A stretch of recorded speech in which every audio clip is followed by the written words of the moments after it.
Lavrov, before the meeting in Abu Dhabi took place, gave an enormous interview to the Russian media. It's a huge interview, one of the angriest and most bitter interviews I have seen Lavrov give. Just to say, I think his language at times seemed to me to border on the undiplomatic. And, well, he went through the whole story. He went all the way back to the Orange Revolution. He spoke about Russian anger, about the way in which the Orange Revolution took place, about the way in which the government of President Kuchma capitulated to the protesters on Maidan Square, resulting in the emergence of, as he put it, as Lavrov put it, the utterly pro-Western president, Viktor Yushchenko.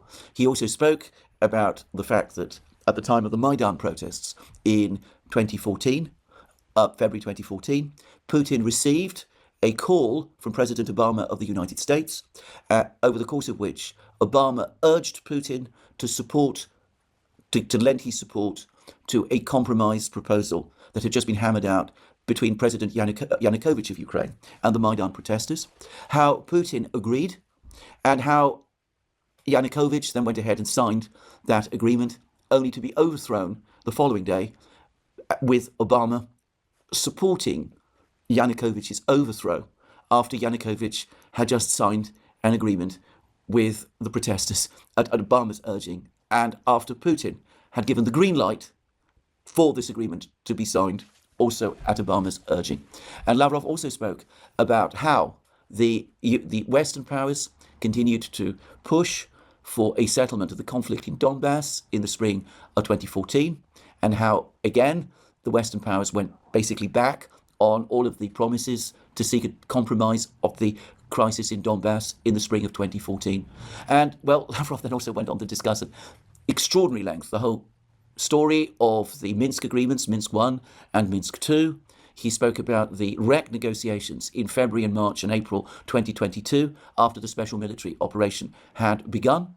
And, well, he was asked at various times by his interviewer, does this mean that we don't trust the West anymore? And he basically said that he stopped trusting the West back in 2014, even before the fighting in Donbass basically began, and that there was every reason to continue to stop trusting the West as a result of everything that had happened since. And he said that the West misunderstands the Russians. The Russians are not people who, once they've been tricked in this way, become immediately angry and walk away.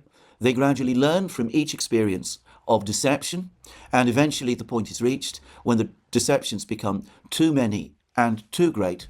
But by that point, the Russians have got themselves into a position of such decisive strength, moral as well as physical, that the party that has been doing the deceiving finds itself in a catastrophic position.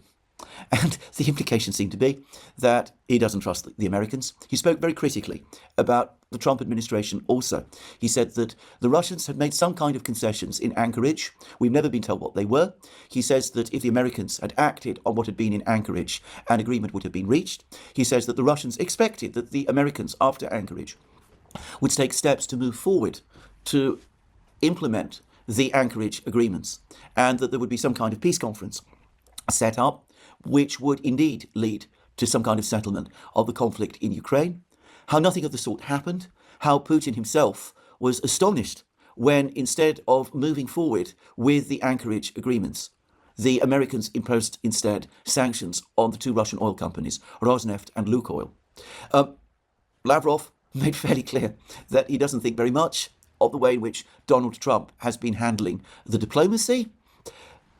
Well, put it all together, and one gets the sense that Lavrov, at least, feels that this whole process has gone as far as it possibly can.